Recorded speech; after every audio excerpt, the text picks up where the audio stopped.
Bienvenidos. Estas son las noticias más destacadas de la OEA. Esto es OEA News, el informativo de la Organización de los Estados Americanos.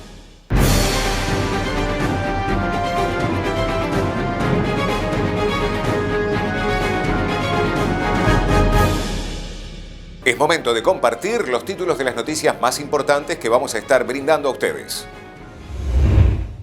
OEA envía equipo de expertos a Honduras para las elecciones primarias del 14 de marzo. Secretario para el Fortalecimiento de la Democracia opinó sobre los saldos de la pandemia. OEA observará las elecciones generales en Perú. Secretaria ejecutiva de la SIN-OEA participó del webinar Mujeres Líderes de la Salud y por la Salud. 8 de marzo, Día Internacional de la Mujer. La Organización de los Estados Americanos enviará un equipo de expertos a la República de Honduras para observar las elecciones primarias que tendrán lugar el próximo 14 de marzo, en las que los partidos políticos Partido Nacional, Partido Liberal y Partido Libertad y Refundación elegirán a las candidatas y los candidatos que competirán por los cargos de representación popular en las elecciones generales a celebrarse el 28 de noviembre. El equipo técnico estará compuesto por 4 personas que llegarán a territorio nacional desde el 10 de marzo y tendrá como propósito observar la organización y logística electoral de las elecciones internas, así como el cumplimiento de las disposiciones legales y reglamentarias que regulan este ejercicio. Entre ellas, se analizará la implementación del principio de paridad y el mecanismo de alternancia que rige este proceso. Durante su estancia en Honduras, el equipo técnico también se reunirá con el Consejo Nacional Electoral y el Tribunal de Justicia Electoral, instituciones creadas luego de la aprobación de las reformas constitucionales de 2019, para conocer sobre los preparativos y expectativas sobre el proceso y la planificación de cara a la elección de noviembre.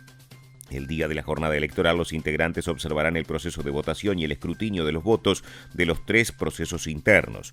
La información que recabe el equipo será incluida en el informe final que se presentará tras las elecciones generales de noviembre.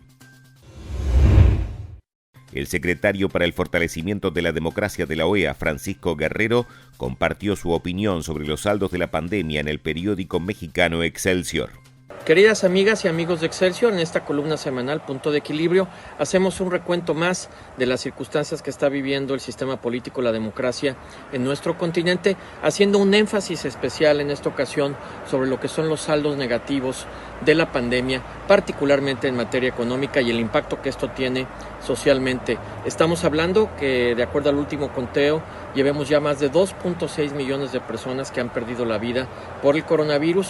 Esto ha significado para la región un decrecimiento del 8% en el Producto Interno Bruto, y también esto ha significado que 22 millones de personas se incorporen a la pobreza, a la situación de pobreza. Esto es un decremento importante en los niveles de bienestar, que se acompaña también con un empeoramiento en las condiciones de vida, particularmente para las mujeres, que representan más de la mitad de la población de América Latina. Esto también, con cifras de la Organización Internacional del Trabajo, ha significado que alrededor del 10% de la población se encuentre en condiciones de desempleo abierto. Esto obviamente nos trae como reflexión la necesidad de que los procesos electorales que se vengan en el futuro se inscriban en un proceso civilizatorio donde las campañas se caractericen por tratar de reponer este diálogo político que nos lleve a la construcción desde los gobiernos que resulten electos de políticas públicas para superar las condiciones que se han presentado en la pandemia. Aliviar el saldo negativo del COVID será uno de los grandes retos que tendrá que enfrentar la democracia en el continente. Hemos tenido un 2021 positivo desde el punto de vista de la realización de los procesos electorales. Se han llevado a cabo elecciones en el Ecuador, en Salvador, hace unos días en Bolivia. El ciclo democrático continúa, pero los futuros gobernantes tendrán que unir, no dividir, para poder construir políticas públicas adecuadas para recuperar, para remontar estos saldos negativos de la pandemia. La Organización de los Estados Americanos y el gobierno de Perú firmaron un acuerdo para el despliegue de una misión de observación electoral en las elecciones generales del 11 de abril en el país sudamericano. El representante permanente de Perú ante la OEA, Hugo de Sela, destacó el trabajo de las misiones de la OEA en favor de las instituciones democráticas del continente. El papel que desempeñan estas misiones evidencia que la OEA está en condiciones de aportar a la institucionalidad de nuestros países y demuestra el beneficio concreto que los mecanismos interamericanos pueden tener en favor de la consolidación de la democracia en la región, afirmó el diplomático peruano. Por su parte, el secretario general de la OEA, Luis Almagro, recordó que las misiones de la OEA tienen como meta observar lo que ocurre en el proceso electoral y formular recomendaciones. El objetivo de toda misión de observación electoral es contribuir a mejorar los procesos electorales en el continente. Tenemos por delante esta elección y manifestamos nuestro más alto compromiso para seguir trabajando juntos y cooperando en aras de fortalecer la democracia peruana, indicó el secretario general de la OEA. La misión será la 21ª que la OEA despliega en el país. La secretaria ejecutiva de la Comisión Interamericana de Mujeres de la OEA, Alejandra Mora Mora, participó del webinar Mujeres Líderes de la Salud y por la Salud que realizó la Organización Panamericana de la Salud en la conmemoración del Día Internacional de la Mujer. Cuando uno se pone los lentes de género, tiene unas miradas distintas de las acciones y esto es muy importante. Para que las mujeres lleguemos, lo que hemos visto en la historia del mundo es que no se hace por mera voluntariedad. Es decir, hoy 8 de marzo se pone en evidencia que todo lo que las mujeres vamos logrando tiene que ser porque lo luchamos, no nos lo dan regalado. Y por eso el mecanismo para poder llegar a los espacios de toma de decisión se llama paridad. Hoy hay que hacer un reconocimiento a este instrumento poderoso. Paridad no solamente es un tema numérico y aquí ya no se admite ninguna reflexión sobre la meritocracia, si estamos o no, si podemos estar sentadas, por favor.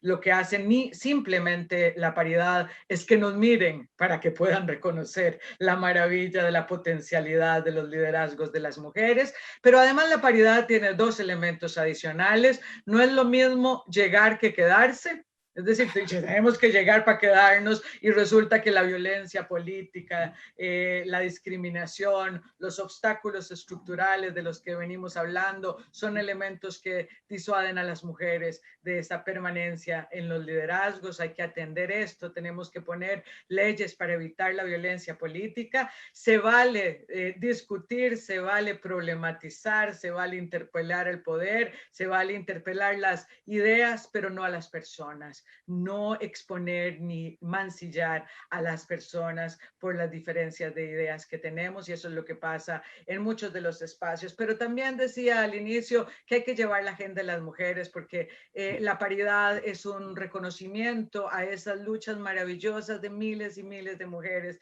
desde las sufragistas, todo lo que hemos venido logrando en el tema de la ciudadanía de las mujeres y entonces llegamos a comprometernos, a tener una responsabilidad con la agenda. Esto ahora además empieza a adquirir una dimensión distinta porque paridad parecía ser un espacio solo para la representación y ahora estamos hablando de paridad en todo, reconociendo una agenda mexicana que están colocando en la región en términos de qué es lo que pasa, dónde están las mujeres en el Poder Judicial, dónde están las mujeres en la gobernanza local, dónde están las mujeres en la gobernanza electoral, si están hablando de paridad, cómo están compuestos los tribunales electorales y si ahí estamos también sentadas las mujeres. Es decir, es llevarlo a todos los espacios y esto hace que estos liderazgos empiecen a tener una, digamos, a colocarse en el imaginario regional y de los países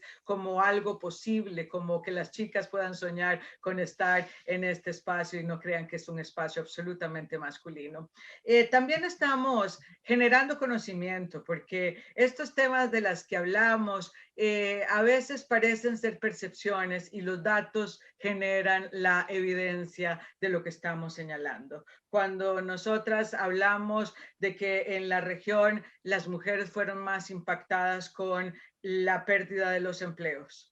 Y entonces le ponemos un dato de 13 millones de mujeres desempleadas. Cuando podemos decir que una de las que más se impactó fue las mujeres trabajadoras domésticas porque las burbujas sociales echaron a estas trabajadoras y le ponemos un dato. Cuando decimos que las encuestas del uso del tiempo dicen que las mujeres hemos trabajado históricamente en el mundo de lo privado 3 veces más que los hombres y que en la pandemia esto se aumentó y le ponemos datos, esto ya no puede ser discutido. Generar evidencias es muy importante, pero también generar cómo se hace la metodología transversal género.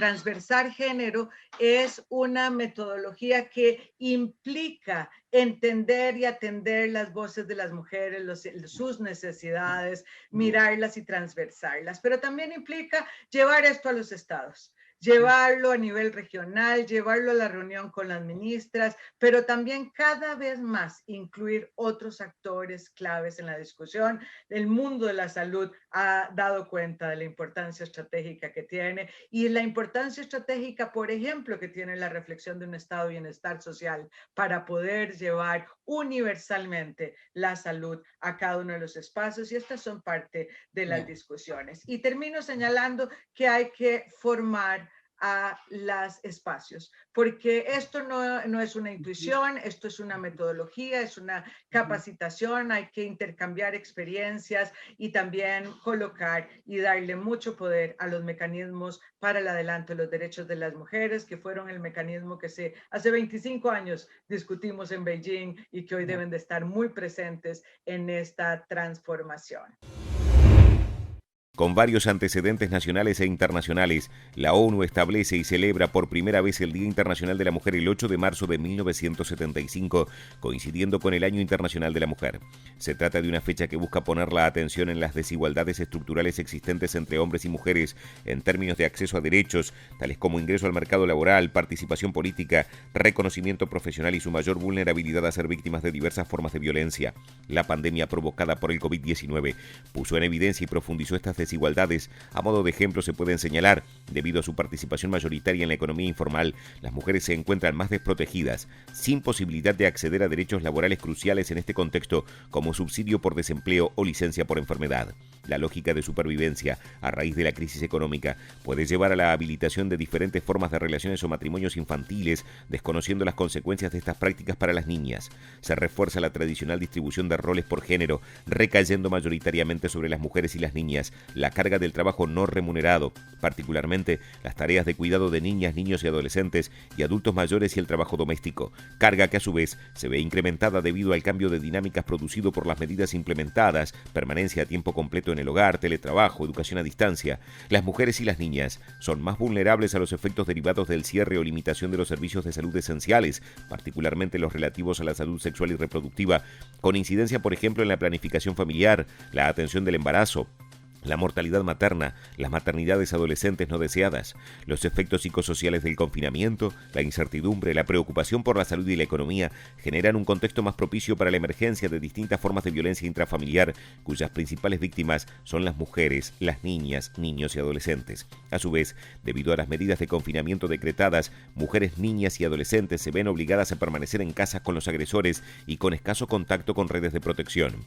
El mayor tiempo de uso de Internet expone a las niñas, principales víctimas de la violencia sexual, a una situación de mayor vulnerabilidad ante diversas formas de abuso y explotación en línea.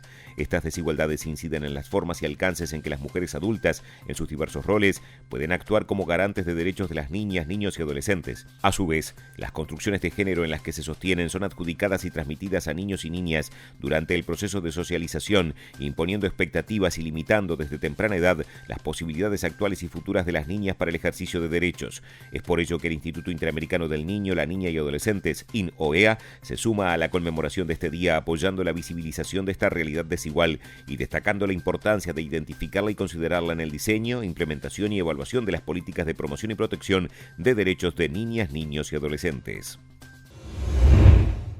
Estas han sido las noticias más relevantes de la OEA, la Organización de los Estados Americanos. Esto ha sido OEA News. Nos reencontramos en la próxima jornada.